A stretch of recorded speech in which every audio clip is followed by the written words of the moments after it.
Hello, students. Our today's topic is SEBI.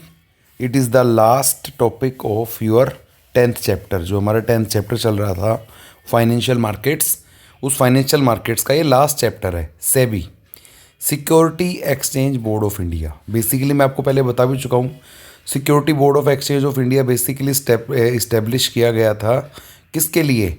जो investors होते हैं उनके राइट्स को प्रोटेक्ट करने के लिए। तो ये बेसिकली कंट्रोल करता है, रेगुलेट करता है सभी फंक्शंस किस चीज़ के? कैपिटल और मनी मार्केट्स के लिए सभी चीज़ों को रेगुलेट करने का काम सेबी का होता है।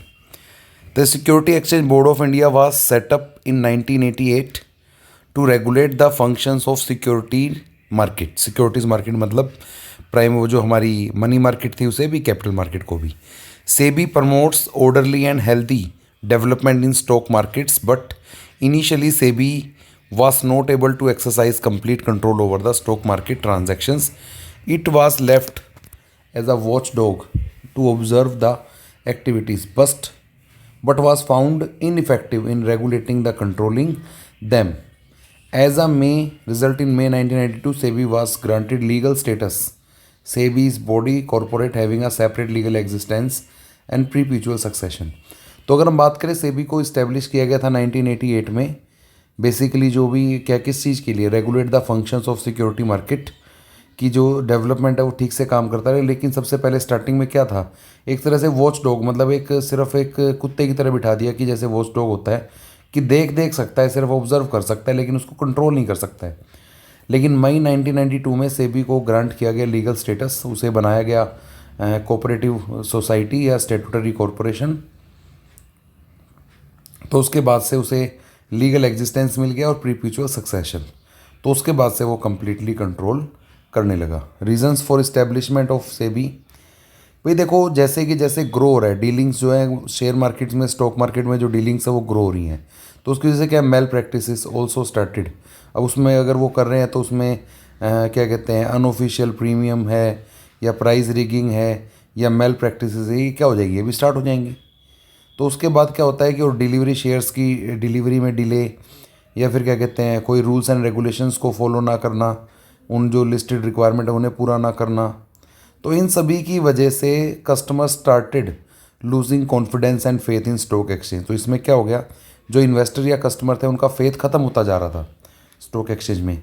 सो government of India decided to set up an agency. कोई एजेंसी की ज़रूरत थी गवर्नमेंट को, वो इस्टेब्लिश करे जो कि इस स्टॉक मतलब वो रेगुलेटरी बॉडी बने, known as security exchange board of India SEBI. Purpose and role, SEBI was set up with the main purpose of keeping a check of malpractices and protect the interest of investor, कि कोई भी mail practices ना हो सके और investor के interest को protect करना है। It was set up meet the needs of three groups, तीन groups. Issuers, for issuer it provide a market place in which they can raise finance freely, fairly and easily. Investors, for investor it provide protection and supply of accurate and correct information. Intermediaries, for intermediaries it provide a competitive professional market. तो objective क्या थे सेबी के? Main objective तो यही था, सबसे main objective तो है protect the interest of investor. The overall objective of SEBI are to protect the interest of investors and promote the development of stock exchange and regulate the activities of stock exchange. The objectives are to regulate the activities of stock exchange, protect the rights of investors and ensure safety of their investment, to prevent fraudulent and malpractices by having balance between self-regulation of business and its statutory regulations. And last, to regulate and develop a code of conduct, rules banana, code of conduct बनाना, किसके लिए? For intermediaries such as brokers, underwriters, etc. उसके बाद next topic है हमारा last topic, functions of SEBI. The SEBI performs functions to meet its objective. अपने objective को पूरा करने के लिए कुछ फंक्शन तो उसे करने पड़ेंगे। तो basically meet three objective, SEBI has three important function, तीन इंपॉर्टेंट फंक्शन होते हैं हमारे। Protective function, development functions, regulatory functions. सबसे पहले protective functions. These functions are performed by SEBI to protect the interest of investors and provide safety of investment. कैसे करेंगे? Check a price rigging.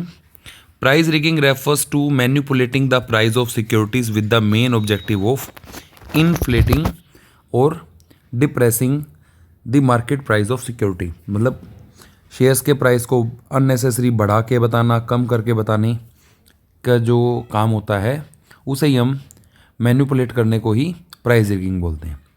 तो SEBI prohibit such practice such as this can be defraud and cheat the investors. तो SEBI की तरफ से prohibit है, वो ऐसा नहीं कर सकते। It prohibits insider trading. Insider का मतलब होता है कि जो हमारी स्टॉक एक्सचेंज है उसके अंदर ही अंदर में, मतलब इन्फॉर्मेशन बाहर ना है, या फिर कंपनी डायरेक्टली अपने आप ही मतलब जो भी शेयर्स इशू कर रहे हैं, कुछ भी कर रहे हैं, कुछ भी उनके डिसीजंस हैं, तो वो इंटरनल ट्रेडिंग मतलब पहले से उस इन्फॉर्मेशन को लीक करके और देन उसको क्या कहते हैं उसके अकॉर्डिंग प्राइस उनके चेंज करना। Insider is any person connected with the company such as director, promoters etcetera. This insiders have sensitive information which affect the price of securities. This information is not available to people at large, but the insiders get the privileged information by working inside the company, and if they use this information to make profit, अगर वो profit के लिए करते हैं तो this is known as insider trading. For example, the director of a company may know the company will issue bonus shares. उसे पता था bonus shares मिलने वाले हैं shareholders को at the end of year, and they purchase shares from market to make profit with bonus share. तो उसने क्या किया, उसने मार्केट से शेयर्स खरीद लिए ताकि उसे बोनस शेयर मिलेंगे प्रॉफिट कमाने के लिए। This is known as insider trading. तो सेबी इस पर भी स्ट्रिक्ट चेक करती है कि किसी भी तरह से कोई भी इनसाइडर ट्रेडिंग ना हो सके। SEBI prohibits fraudulent and unfair trade practices. SEBI does not allow the companies to make misleading statement. कोई भी मिसलीडिंग ना हो। कैसी? कि induce the sale and purchase of security by any person. SEBI undertake steps to educate investors so that they are able to evaluate the securities of various companies and select the most profitable security. कि उन्हें educate करते हैं कि हम उन्हें पता लग सके वो कैसे इवेलुएट करें कौन सी सिक्योरिटीज़ अच्छी है, कौन सी नहीं है, किस में ज़्यादा प्रॉफिटेबल है, किस में नहीं है। SEBI promotes fair practices and code of conduct in security market by taking following steps. कैसे? गाइडलाइन इशू कर देती हैं पहले से ही। Empowered to investigate cases. Investigate करते हैं केसेस का इनसाइडर ट्रेडिंग के, और उसके ऊपर जो भी है फाइन इम्पोस्ट करते हैं अगर उसने कोई क्या कहते हैं इनसाइडर ट्रेडिंग का कोई भी कोड ऑफ कंडक्ट को फॉलो नहीं किया है। तो SEBI has stopped the practices of making preferential allotment of shares unrelated to market price. तो ये था हमारा प्रोटेक्टिव फंक्शन। बेसिकली इसमें इन्वेस्टर का जो राइट है उसे मतलब प्रोटेक्ट करने का, इंटरेस्ट को प्रोटेक्ट करने का काम किया गया है। नेक्स्ट है development function. These functions are performed by SEBI to promote and development activity in stock exchange and increase the business of stock exchange. Under development category following functions are performed by SEBI. First, SEBI promotes training of intermediaries. जो intermediary हमारे brokers या underwriters थे उनको training provide कराना कि वो अच्छे से काम कर सकें। SEBI tries to promote activity of stock exchange by adopting flexible and adaptable approach in following way. Means permitted internet trading कि भाई रजिस्टर्ड ब्रोकर के थ्रू इंटरनेट ट्रेडिंग की जा सकती है। Made underwriting optional to reduce the cost of issue. Even initial public offer of primary market is permitted through stock exchange. Last, regulatory function. These functions are performed by SEBI to regulate the business in stock exchange. To regulate and activities of stock exchange following functions are performed. पहला काम क्या करते हैं? SEBI has framed rule and regulation and code of conduct बना देते हैं। किसके लिए? इंटरमीडिएटरी के लिए, जैसे कि merchant banker, broker, underwriter. These intermediaries have been brought under the category purview and private placement has been made more restrictive. कि मतलब भाई ये नहीं है कि प्राइवेट प्लेसमेंट का काम करेगी, मतलब कि किसी पर्टिकुलर पर्सन को उस कंपनी के शेयर्स दिलवाए जाएं। SEBI registers and regulate the working of stock brokers, sub brokers, share transfer agents, trustees, merchant bankers and all those who are associated with stock exchange any manner. मतलब सभी के लिए उनको रजिस्टर्ड करती है, रजिस्टर्ड ब्रोकर होता है, रजिस्टर्ड इंटरमीडिएटरी होता है, और उन्हें रेगुलेट भी करती है। जो भी पर्सन किसी भी मैनर में अगर स्टॉक एक्सचेंज से जुड़ा हुआ है तो उन सभी को रेगुलेट करने का काम भी करती है। SEBI registers and regulate the working of mutual funds etcetera. Mutual fund को भी रेगुलेट करती है, रजिस्टर्ड करती है सभी काम को। SEBI regulates take over of the companies. अगर कंपनी को भी टेक ओवर, कोई दूसरी कंपनी किसी कंपनी को टेक ओवर कर रही है तो उस काम को भी रेगुलेट सेबी करती है। SEBI conducts inquiries and audit of stock exchange. तो स्टॉक एक्सचेंज की इंक्वायरी और ऑडिट का काम भी सेबी का है। तो बेसिकली जो हमारे पास सेबी के थे, जो 3 फंक्शन थे हमारे पास, protective function, development function and regulatory function.